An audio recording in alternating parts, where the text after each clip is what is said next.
tarde a todas, todos, né? Vamos a mais um painel Febraban Tech 2025, né? Como já adiantado e como já pudemos conversar um pouco pela manhã, esse é o ano de COP30 em Belém, lá em novembro, e adaptabilidade climática e financiamento, implementação de metas de descarbonização da economia, se sobressaem, naturalmente, entre os tópicos mais importantes da agenda do evento de novembro. Face também de uma meta nada trivial de 1,3 trilhão de dólares anuais para financiar as mudanças. Não é um desafio pequeno. O setor financeiro brasileiro tem a oportunidade de liderar essa transição para uma economia mais verde, alinhando suas estratégias às metas globais de sustentabilidade, impulsionando investimentos em energias renováveis, agricultura sustentável e infraestrutura verde. No Brasil, a conferência também representa uma chance única da gente se posicionar como um hub de soluções baseadas na natureza e atrair investimentos de impacto para o nosso país. Sucesso, naturalmente, dependerá da capacidade de traduzir compromissos políticos em instrumentos financeiros escaláveis, combinando inovação com rigor na mensuração dos resultados. Como o setor financeiro pode catalisar investimentos em cadeias produtivas que valorizem a biodiversidade e se antecipar às demandas da COP? Um dos temas que a gente vai tratar aqui, quais iniciativas ou produtos financeiros inovadores estão sendo desenvolvidos para apoiar a transformação ecológica e como que eles podem ser escalados no nosso mercado. Para discutir esses temas, tem aqui, né, uma série de palestrantes, experts no assunto. Convido ao palco Bruno Oliva, que é o diretor de investimento de impacto da Citower, José Ricardo Saceron, vice-presidente de Negócios, Governo e Sustentabilidade Empresarial do Banco do Brasil. Obrigado, Saceron. Luciana Costa, diretora de Infraestrutura e Mudanças Climáticas do BNDES. Obrigado, Luciana. E Mônica Gregori, diretora de Impacto do Pacto Global da ONU, Rede Brasil. Bom, obrigado pela presença, pelo tempo de todos vocês em estar conosco nessa tarde. Começar com uma pergunta geral, né, para todos aqui, pedir para a gente responder em 3, 4 minutos, para depois eu seguir com algumas outras perguntas. Né? Mas a COP30 ela amplia o protagonismo do Brasil nas negociações globais sobre clima, diversidade, biodiversidade, como que o setor financeiro pode se posicionar estrategicamente nesse cenário e não apenas, naturalmente, como financiador. Queria ouvir cada um de vocês, começando pela Mônica. Mônica, por favor. Boa tarde, obrigada. Obrigada aqui pelo convite, uma honra estar aqui ao lado dessas pessoas referências no assunto. Respondendo aqui, tentando responder a pergunta de você, que foi feita, eu acho que a primeira coisa que a gente tem que, é claro, entender qual é a responsabilidade do setor financeiro, não só de outorgar créditos e financiamentos, mas de se ver como um agente de transformação sistêmica. O setor financeiro ele é capaz de criar mesmo ou de impulsionar um novo modelo econômico de desenvolvimento e, portanto, pode mudar o ponteiro, né, e o rumo de como nós vamos estar cada vez mais alinhados aos objetivos de desenvolvimento sustentável, para que a gente possa ter um planeta, um mundo, uma sociedade mais justo, mais inclusivo e mais verde. E, ao mesmo tempo, também o setor financeiro tem o dever de olhar para onde tem que tirar o pé, né, em termos de investimento. Então, como deixar de investir, deixar de apoiar. Muito feliz de estar aqui, muito obrigado pelo convite, um painel super estrelado. E eu adorei que você usou a palavra responsabilidade, porque eu acho que a gente tem aqui nesse painel é a responsabilidade de disseminar.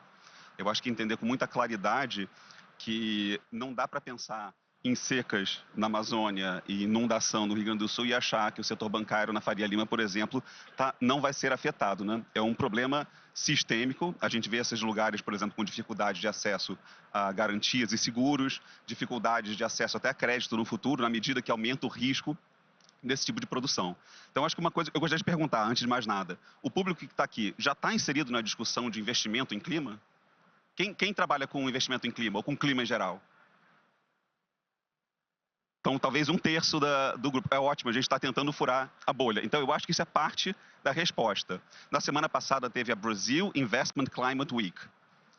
E foi um evento muito grande do setor que foi discutido tanto os desafios quanto as oportunidades do setor. Talvez o evento anual mais importante do ponto de vista de tratar de investimento de impacto em clima especificamente. E ali foram falados de algumas coisas do papel de cada um e o setor bancário, inclusive. E é lógico, financiamento é um grande gargalo. Sua pergunta foi além do financiamento, mas vale a pena falar do estudo do Pipe Social que mostra que das organizações, quando você soma a parte de dinheiros, não só dinheiro, mas acesso ao investidor, etc., como uma demanda das organizações de impacto, dá 65%. Então tem 65% ligado diretamente a capital e todo o resto depois. Mas mesmo que é capital, não quer dizer que é capital direto. Então, o setor bancário tem sim essa responsabilidade de olhar, até porque tem oportunidades incríveis acontecendo de recuperação de áreas degradadas, etc., com retornos de private equity.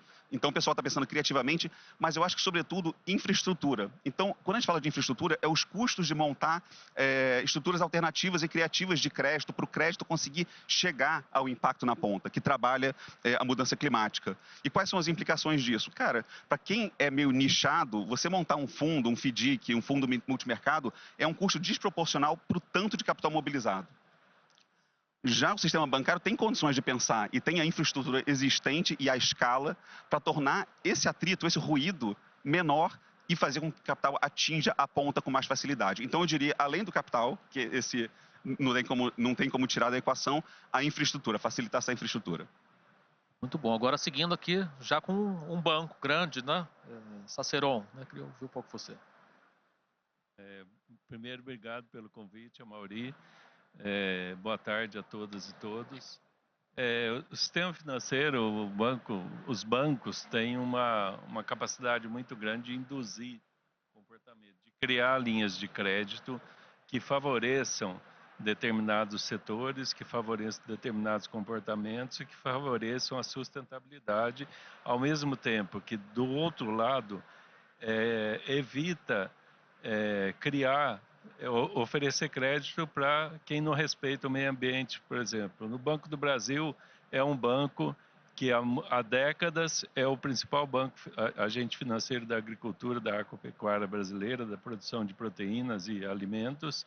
E hoje nós temos uma série de exigências, que são as exigências legais para conceder financiamento. Então, isso induz comportamento, né? Quando o ano passado, só para citar um exemplo, nós recusamos 14 bilhões de operações de crédito exatamente por quem não cumpre as exigências legais de respeito ao meio ambiente, de cadastro ambiental rural, etc.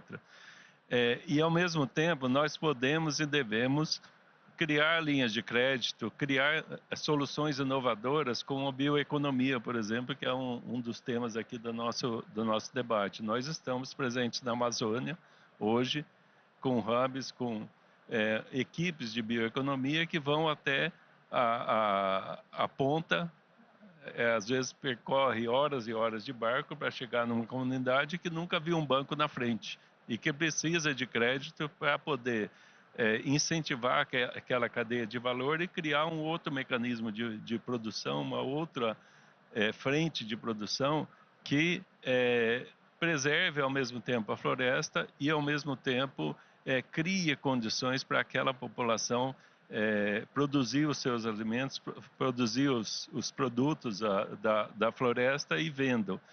Isso é uma frente muito importante porque neste momento da COP30, nesse momento que a gente está tratando exatamente desse assunto, o Brasil pode e deve dar o seu exemplo e ser o grande protagonista mundial na preservação e numa economia mais sustentável. Então, eu acho que essa é a questão. Nós já somos a melhor matriz de energia elétrica do mundo, o Brasil, né? E isso a gente tem que se orgulhar. E é a grande oportunidade para o Brasil mostrar para o mundo o que parte do mundo já sabe, mas que vai ser melhor divulgado na COP, que é o fato do Brasil ser esse grande líder climático mundial. Nós já temos, como o Saceron falou, a matriz elétrica mais renovável do G20, com 89% de fontes renováveis. O mix energético, 50% renovável, sendo que a média da OCDE é 14% renovável, ou seja, nós temos nossa matriz elétrica e nosso mix energético, ele é 3 vezes mais renovável do que a média do G20, da OCDE.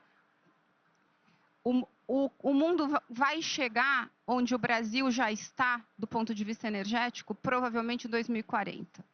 Então, a gente já está à frente na questão energética, temos a maior floresta tropical do mundo e o maior potencial de biodiversidade, a maior biodiversidade do mundo.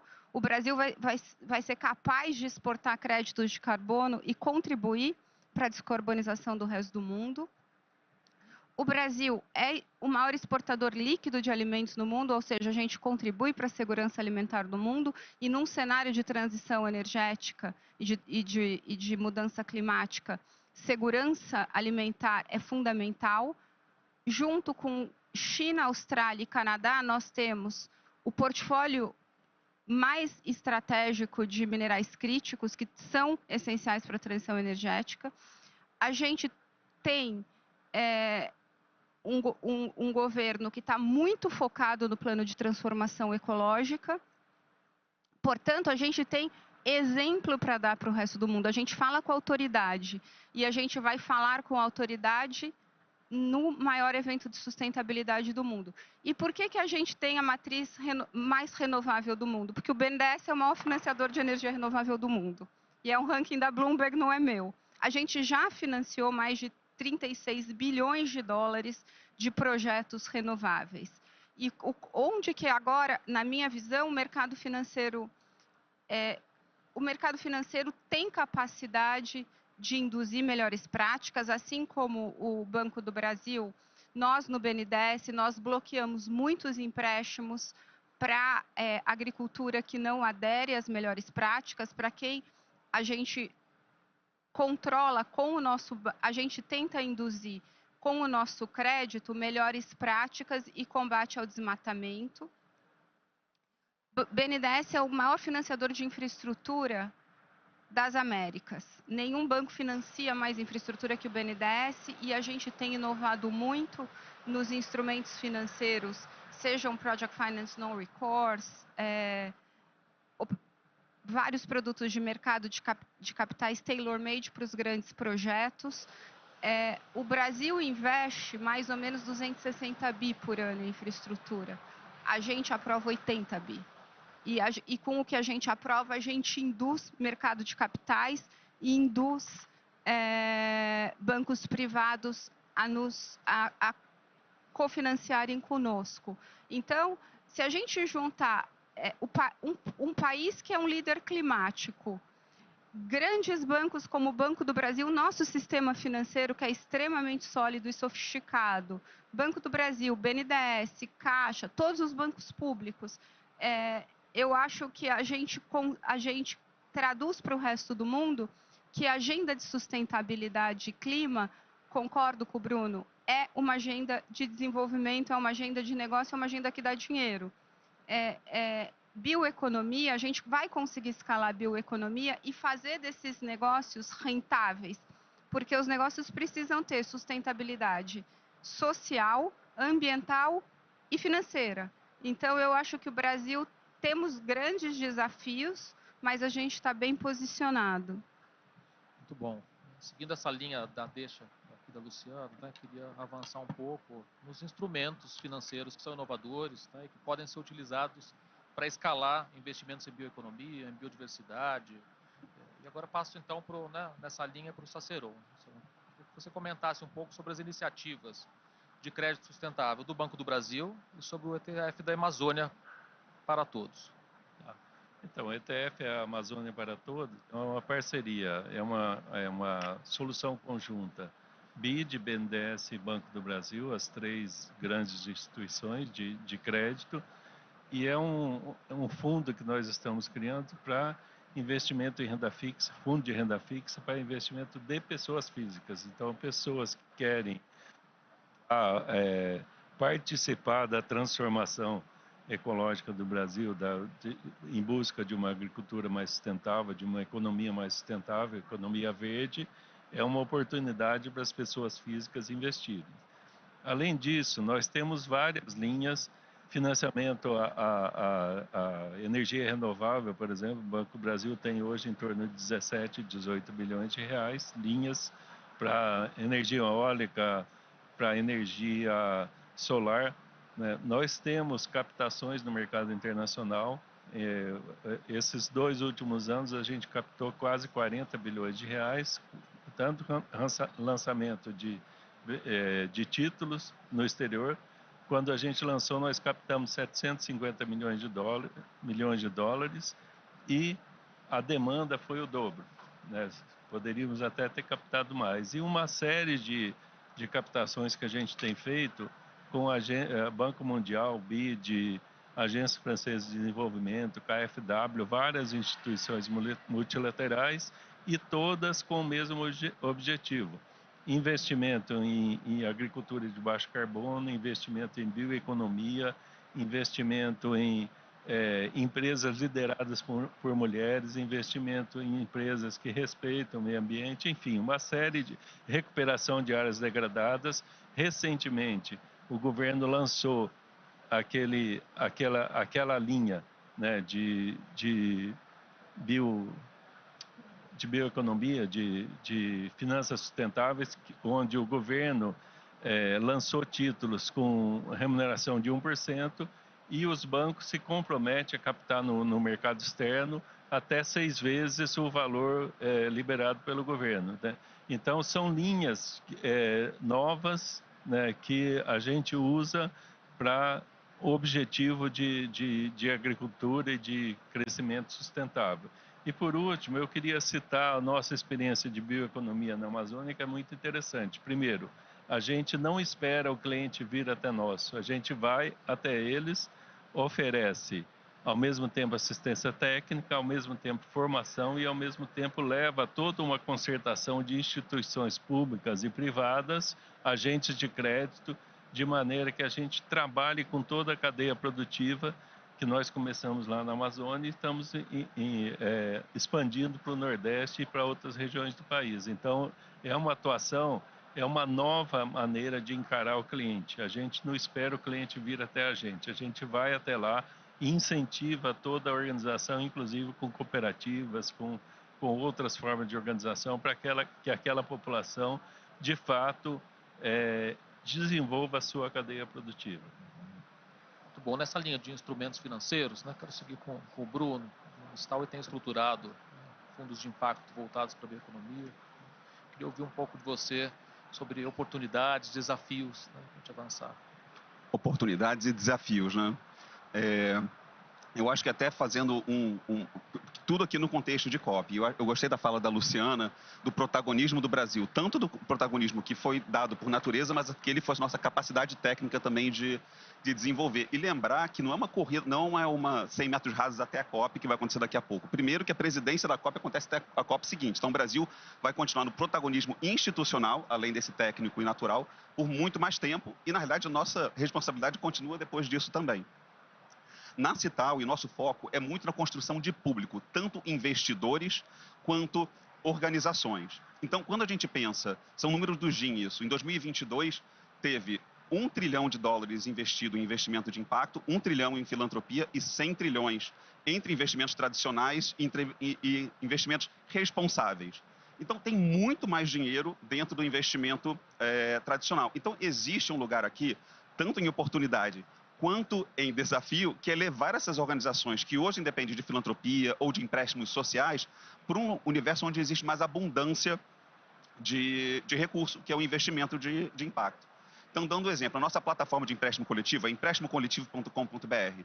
A gente faz rodadas de investimento focado na sociobio. A última rodada, que foi uma cooperativa de acesso à água, esgotou em 5 horas. Então, o que a gente está vendo é que essas oportunidades elas estão aparecendo, existe demanda por pessoas físicas e a temática COP, a temática clima, a temática sociobio está muito em pauta, está muito em voga, é muito importante. Mas os desafios são como que a gente leva essas organizações que estão pré-competitiva ou pouco competitiva para acesso a esse pool maior de capital. E aqui que eu acho que é o nosso gargalo, aqui que a gente precisa começar a destravar. Organizações que trabalham com reflorestamento, por exemplo, recuperação natural assistida, por exemplo, elas não vão dar dinheiro para fazer uma recuperação natural assistida.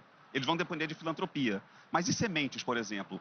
Hoje a gente não tem mudas e sementes para poder atender a demanda por uma regeneração natural assistida. Tem 1/4 do que vai ser a demanda que vai acontecer muito em breve. Então, mesmo onde a gente vê esse lugar que existe necessidade de filantropia, existe um outro lugar adjacente onde existem também muita necessidade de capital com a expectativa de retorno. Então, tem muitas organizações como a Cital e que estão começando a usar com mais cuidado a palavra impacto. Porque muitas vezes o investidor ele parte de um lugar de, se é impacto, talvez não tenha retorno tão bom. Só que, na verdade, existe uma gama de possibilidades ali dentro, né? Eu não quero me colocar no lugar que eu paro de usar a palavra impacto, eu sou diretor de investimentos de impacto, seria muito triste, exceto num futuro onde não existe mais investimento de impacto. Todo investimento é de impacto, porque vai ter que ser. Mas, enquanto isso, eu acho que a gente precisa ter essa ótica de entender que, junto com esses custos, existe também possibilidade. Muito bom. Então, sequência aqui com a Mônica. O Pacto Global tem promovido uma série de diálogos sobre economia, inovação na Amazônia. Quais são um pouco dos insights e discussões desses encontros? Né? Conta pra gente.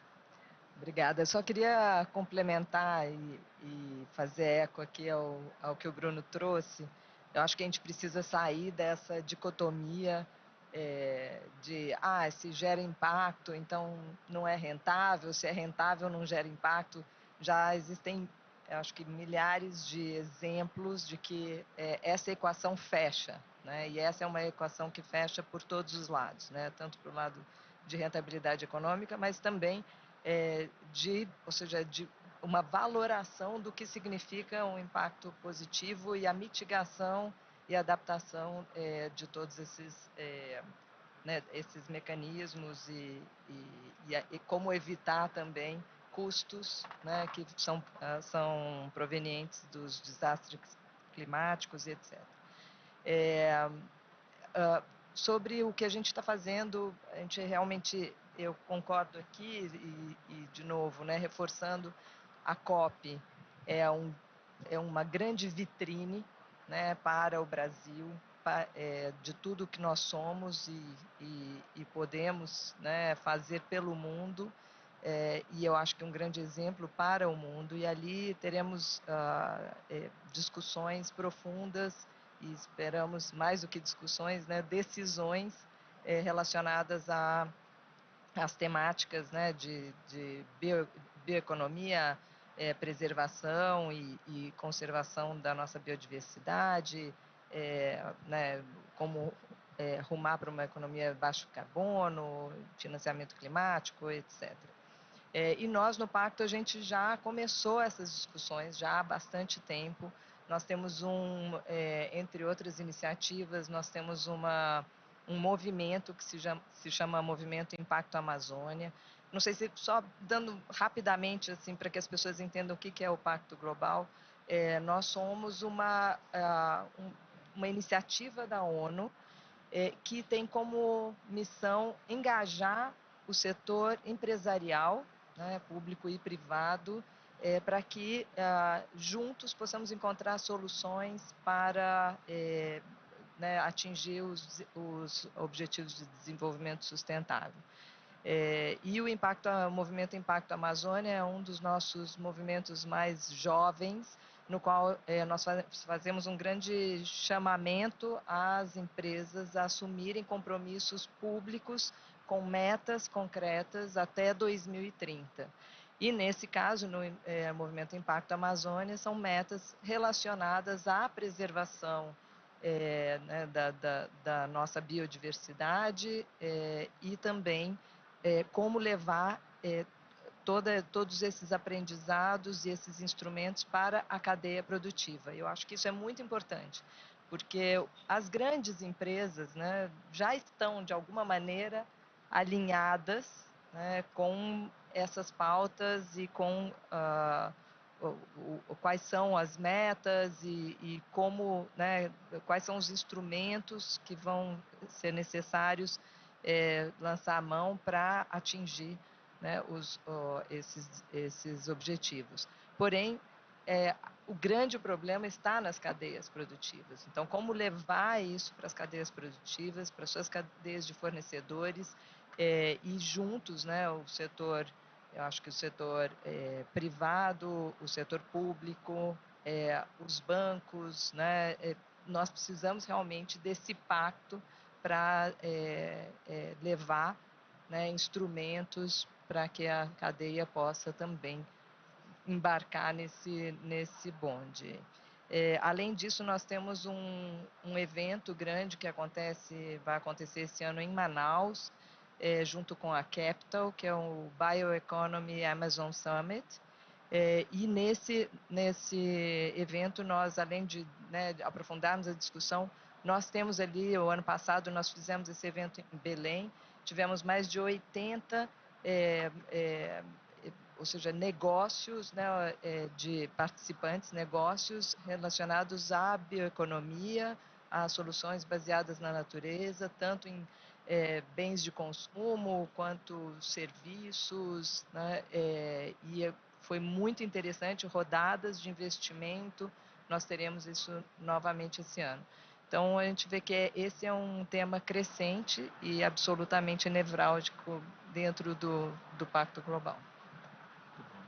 Seguindo aqui com a Luciano, o Luciano se levantou muito bem o quanto a gente já avançou, né? Tem um trabalho consistente do BNDES, dos bancos públicos, privados, né? E o quanto a gente avançou nessa agenda, né?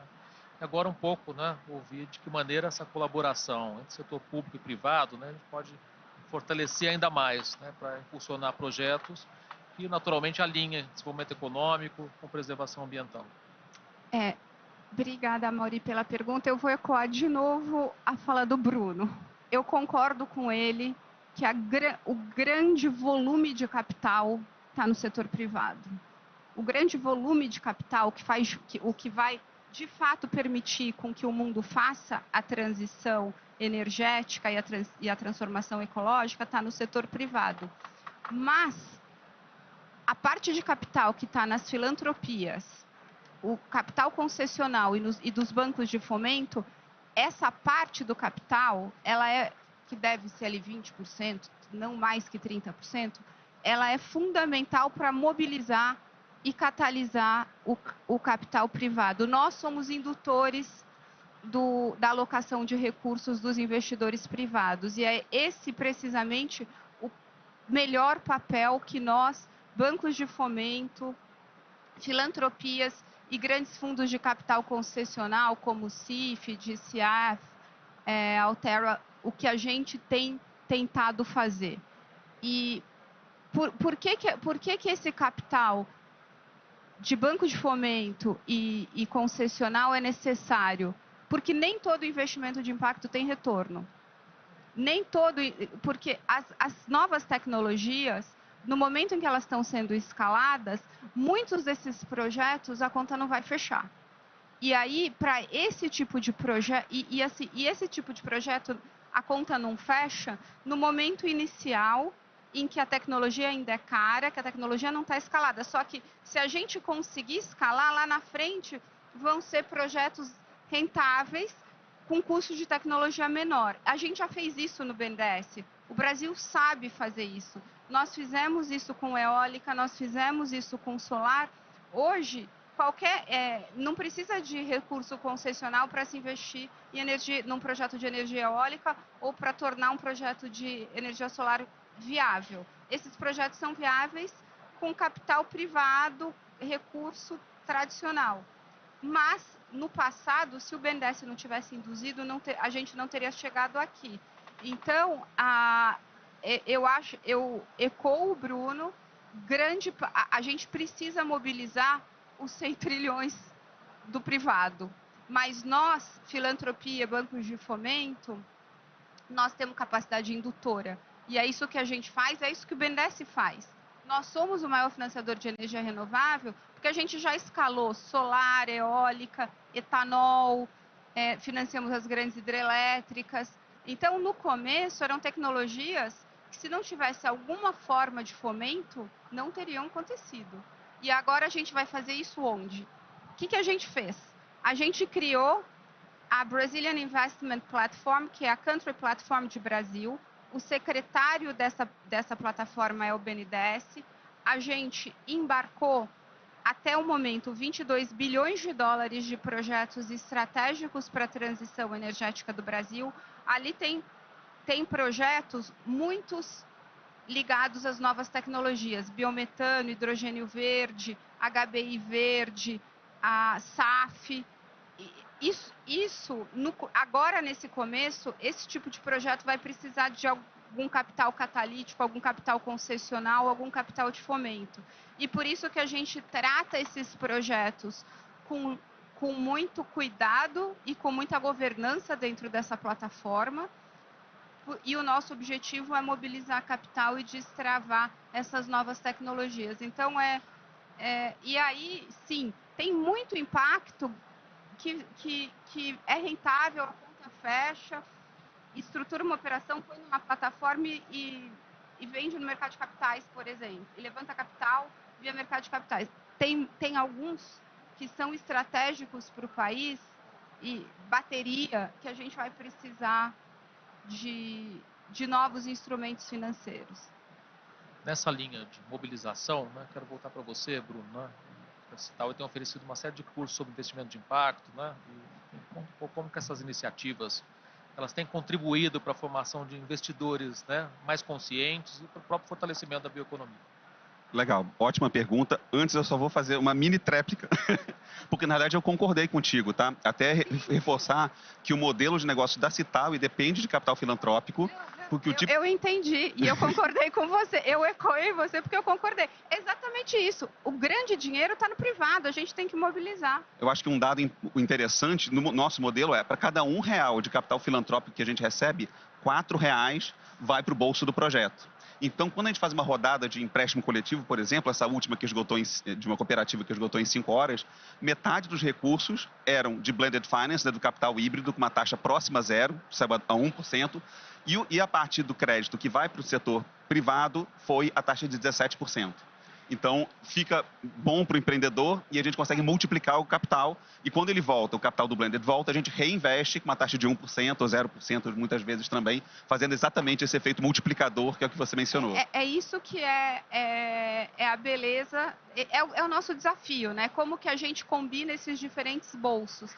E assim, se a gente achar que o público vai resolver tudo, não vai. A filantropia vai resolver tudo, não vai. O capital concessional é limitado. O grande bolso mesmo é do investidor tradicional. É esse que a gente precisa catalisar.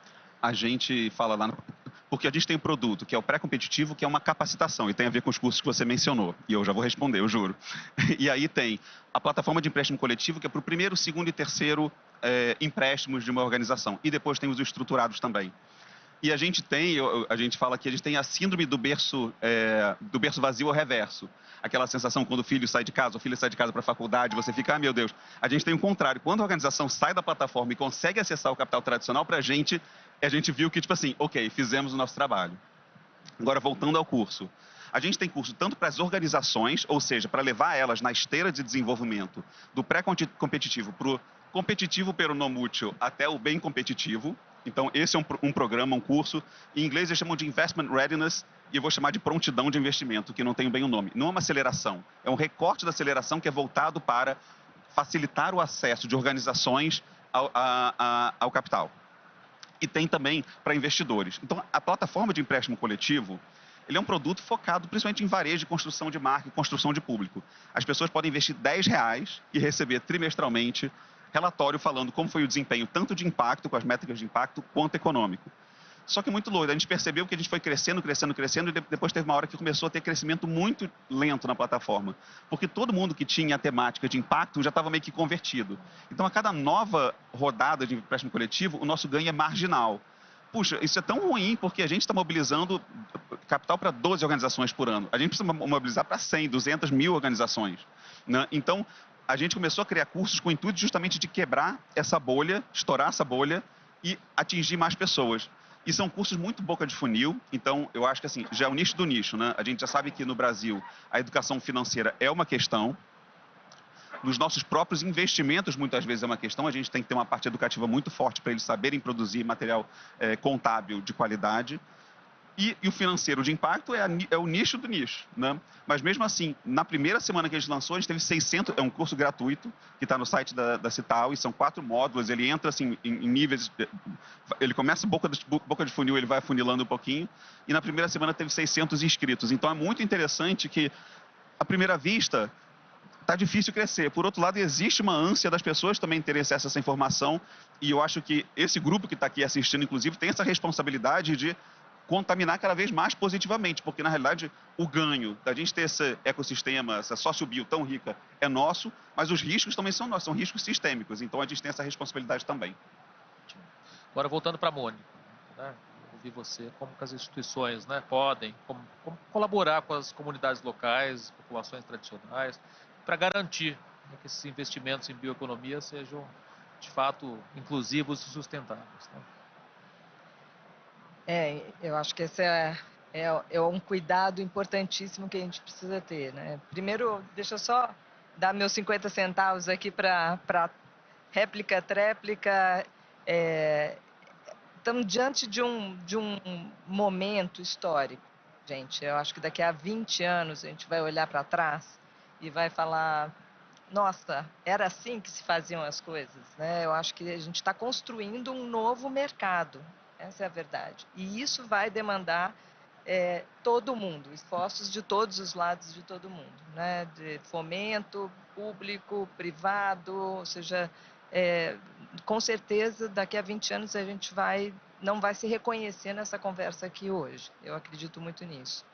Agora, voltando para a sua pergunta, Bruno, acho que a primeira coisa para investir em sócio-biodiversidade e em relação às populações locais, né, e né, os povos originários, é consultá-los, né, desde um princípio. Acho que a gente precisa, não dá para tomar decisão sem ter né, a escuta ativa e a consulta a essas comunidades locais que são impactadas e que, ao mesmo tempo, podem também nos ajudar a encontrar soluções, né, e a inovar. Então, essa eu diria que é a primeira coisa. A segunda, assim, valorizar o conhecimento, os saberes, o que já existe, né, ou seja, de inovação ali, né? A gente tem muito a aprender com as comunidades, né? Tanto com os povos originários, quando a gente fala, né, de Amazônia e outras localidades, ou as comunidades locais com seus saberes tradicionais, ou seja, ali também é uma fonte de conhecimento e de inovação riquíssima que precisa ser acessada. O terceiro, eu diria, facilitar, né, a inclusão dessas populações nesse modelo, né, econômico. Então, quando a gente fala do ponto de vista de recursos financeiros, ou seja, criar incentivos, microcréditos específicos, né, para aquelas realidades. Então, conhecendo as realidades, a gente consegue encontrar os mecanismos para apoiar, né, a partir daquela realidade. E, por último, ter um modelo de negócio que traga um retorno direto para essas populações, que eles também recebam um retorno justo, né, pela sua contribuição, pelos seus saberes dentro dessa nova bioeconomia. Então, eu diria que esse é o caminho para não chegar lá e atropelando e ao mesmo tempo depois tendo que lidar com os prejuízos e os reveses que podem vir a partir disso. Tá? Muito bom. Cicero, agora, né, trazendo um pouco um outro olhar aqui, né, de medir o impacto das iniciativas. Né? A gente sabe que tem sempre um desafio aqui. Né? Queria ouvir um pouco como o Banco do Brasil avalia, né, o impacto socioambiental e climático dos seus investimentos. Mas antes disso, eu queria entrar na réplica, tréplica, quadréplica. Eu acho que vocês não consideraram um ator fundamental, que é o Estado. Né? Se o Estado brasileiro não tivesse feito aquela capitalização do BNDES lá no início dos anos 2000, o BNDES não tinha feito muito menos do que fez nesse período como indutor do crescimento, como financiamento de longo prazo, etc. O Banco do Brasil, que é o principal agente financeiro da agricultura e produção de proteína, ele tem os recursos do Plano Safra, que são recursos subsidiados, né, que permitiram ao longo de décadas o crescimento da agricultura brasileira. Se não tivesse uma empresa pública como a Embrapa, por exemplo, que é uma empresa absolutamente admirável, o Cerrado não produziria a quantidade de alimentos que produz hoje, né? Então, o Estado, como indutor do crescimento, indutor de certos tipos de financiamento e direcionamento, eu acho que é absolutamente fundamental até para levar o capital privado a fazer o tipo de investimento que não fazia antes, né? E isso eu acho absolutamente fundamental. E sobre a questão aí do Banco do Brasil, quando mede seus impactos, eu gostaria de trazer um número. O volume de operação de crédito do Banco do Brasil é de 1 trilhão e 300 bilhões de reais hoje. E a gente mede pelo seguinte: 1/3 desse volume de operações de crédito é volume de operações de crédito com externalidade ASG. Então, a gente tem esse objetivo. Hoje nós temos 370 bilhões, mais ou menos, em operações de crédito sustentável, e o objetivo nosso é chegar a 500 em 2030. Então, essa medição para a gente é fundamental, né? Quando a gente financia energia renovável, por exemplo, quando a gente direciona as nossas linhas de crédito para a agricultura sustentável, são fundamentais. A gente tem objetivos, né, de financiar recuperação de áreas degradadas, temos objetivos de financiar empresas que respeitem, que tenha uma prática sustentável, né? Então, tudo isso a gente mede constantemente. E nós queremos ser o grande protagonista no Brasil de crédito de carbono. Hoje nós temos 760 mil hectares em projetos privados, né, que a gente ajuda a desenvolver com parceiros, áreas privadas, e com a nova legislação tem um ambiente imenso para a gente desenvolver com áreas de preservação ambiental, áreas indígenas, etc. Então, o Brasil é um país que tem áreas de preservação gigantes, né?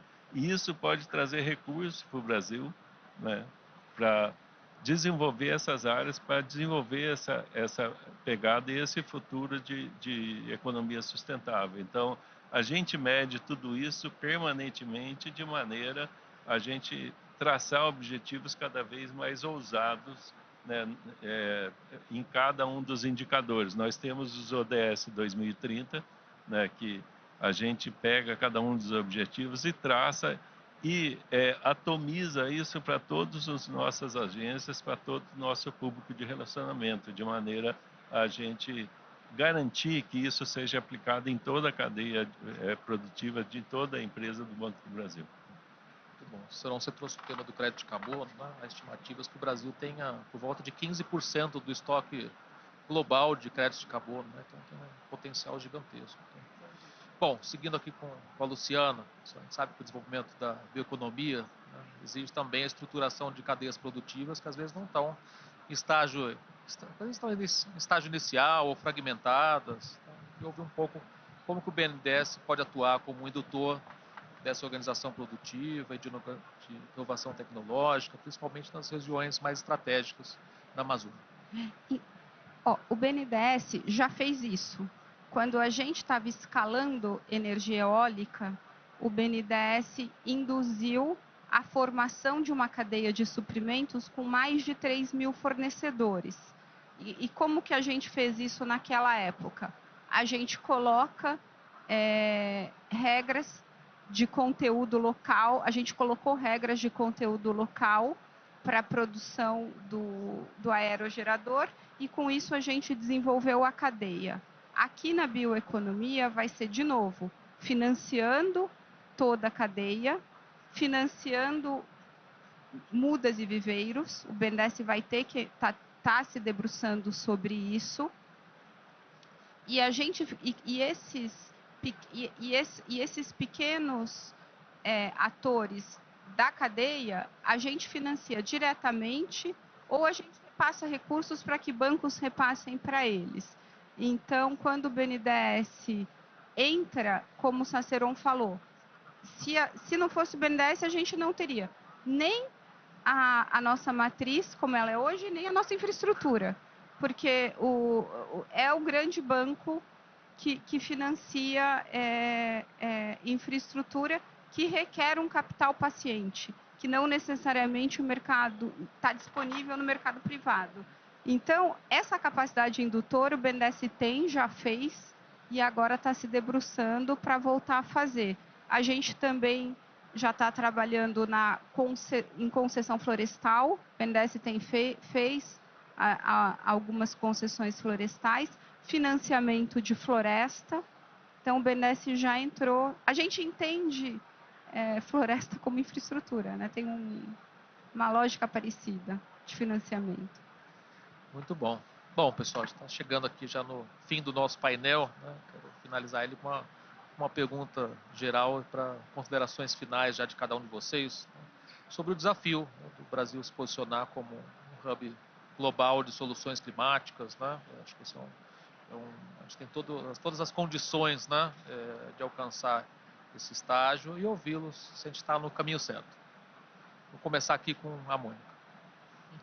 Bom, eu acho que já foi bem falado aqui, mas quero repetir. Eu acho que o Brasil já é, né, a ponta de lança desse novo modelo, né, com todos o que já falamos, matriz energética mais limpa, o que já somos em relação a biocombustíveis, né, ou seja, temos que lembrar que já há muitos anos, né, nós temos o etanol, ou seja, um biocombustível que para nós, né, cotidiano, mas para o mundo ainda, né, ninguém chegou nos pés de onde nós estamos em relação a isso. E nós temos um setor empresarial produtivo que eu acho que já despertou, né, para o que nós precisamos, como nós precisamos nos posicionar. Temos um governo e um Estado, né, ou seja, políticas de Estado que são sinérgicas a isso, assim como o setor bancário. Então, nós temos, sim, acho que todas as condições para nos posicionarmos. Eu acho que é importante lembrar que é um marco essa COP30 em Belém. Por mais que todos, né, fiquem, será que, como será, vai ser, tipo a época da COP, né, que a gente falava, imagina na COP, agora tem um monte de gente que fala, imagina isso em Belém. Eu e nós no Pacto Global, nós estamos muito otimistas em relação a essa COP, ao nível de discussões e decisões que serão tomadas ali. Lembrando que o Brasil é um precursor, de alguma forma, das COPs, porque o embrião das COPs se deu aqui na Rio 92. Então, eu acho que a gente tem um momento histórico aqui diante de nós e precisamos e podemos aproveitá-lo. Muito bom. Saceron. Olha, eu acho que de fato a COP é a grande vitrine. Não é que nós vamos fazer coisas novas e diferentes. A gente tem que valorizar o que a gente tem. Eu acho que algumas das grandes riquezas do século XXI são a água e a biodiversidade e o meio ambiente. E isso nós temos, acho que é um dos países do mundo que mais tem essas três condições. Agora a gente precisa aproveitar isso, né, para fazer uma transição climática sustentável, e isso a gente tem plena condição de fazer. A gente pode desenvolver indústria com aproveitamento de energia verde. Hidrogênio verde, que pode ser um combustível no futuro, a gente tem plenas condições de fazer isso. Então, a gente, com essa biodiversidade que a gente tem, a gente pode aproveitar muito dessa riqueza que a gente tem e desenvolver muito. né? E ao contrário dos 7-1 da Copa, eu acho que agora não vai ter 7-1. Se tiver 7-1, o 7 é nosso, né? Porque a gente tem plena condição de fazer uma A Copa gente precisa muito ter bonita. um 10-10, todo mundo ganha, né? Que tal? Exatamente, exatamente. Mas o 7 é nosso, né, neste caso. Então, a gente pode trabalhar muito. Eu acho que a política externa brasileira é uma política que sempre prezou não pela disputa, mas pela paz, pela conciliação, pela negociação. E isso a gente pode fazer muito também na COP, também em relação ao meio ambiente, em relação à preservação e em relação ao mundo mais sustentável. Afinal de contas, o que a gente fizer aqui tem impacto no mundo inteiro, né? A preservação da Amazônia, né, é fundamental para todos os países, inclusive para a agricultura brasileira. A produção de alimentos depende disso no Brasil, né? Então, essa é a condição que a gente tem e essa é a condição que a gente tem que valorizar cada vez mais aqui no Brasil. Muito bom, Bruno. Agora fala com você. Legal. Considerações finais, né? Eu gostei do que você falou, daqui a alguns anos a gente vai estar olhando para trás e pensando como que a gente se comportou, né? Há 11 anos atrás eu fui fazer meu mestrado nos Estados Unidos e a preocupação do pessoal na feira lá é se aquele tomate vinha de um raio maior do que 5 quilômetros dali. As pessoas queriam saber qual era a procedência daquele alimento. E a gente está olhando agora para investimento dessa forma, né? Então, eu acho que assim, a tendência de mudar é muito grande. E é muito interessante que a gente está aqui numa FEBRABAN Tech e, né, a gente pode estar falando de criptomoedas, por exemplo, mas a tecnologia da vez talvez seja o escambo em vez de criptomoeda. É a gente achar parcerias, porque como estão as coisas, muita coisa vai se desenvolver dependendo de parceria. Eu falo escambo no bom sentido, de parcerias.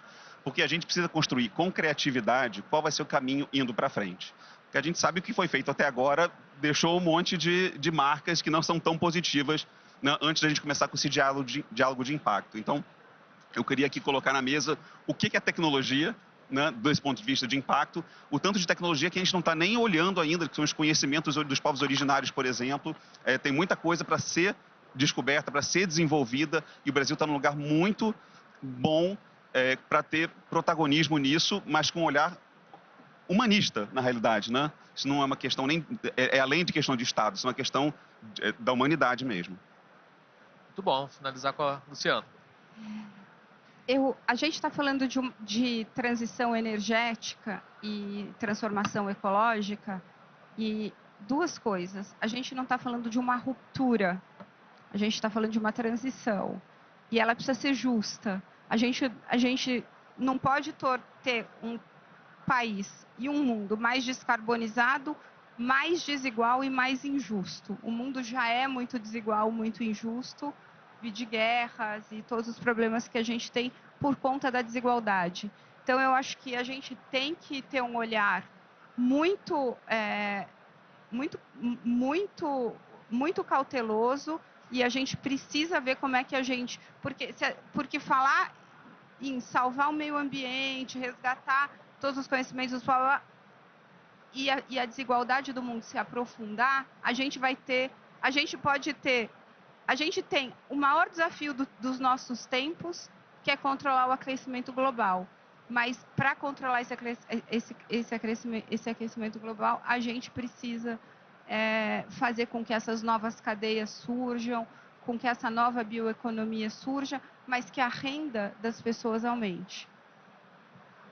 Muito bom. Bom, ficaria aqui a tarde toda batendo papo com vocês, né? Mas finalmente, né?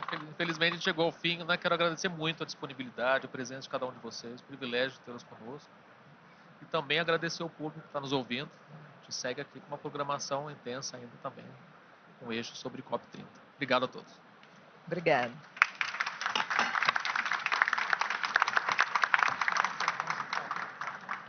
Agradecemos ao nosso moderador, Amaury Oliva, bem como aos painelistas que participaram deste conteúdo de extremíssima relevância e a vocês que estão na nossa plateia. Aproveitem para avaliar o conteúdo através do nosso aplicativo. O QR Code já está no telão. Dentro de poucos minutos, voltaremos com um assunto ainda na trilha da COP30. O tema será os bancos na liderança da transição para finanças verdes e sustentáveis. Até daqui a pouco.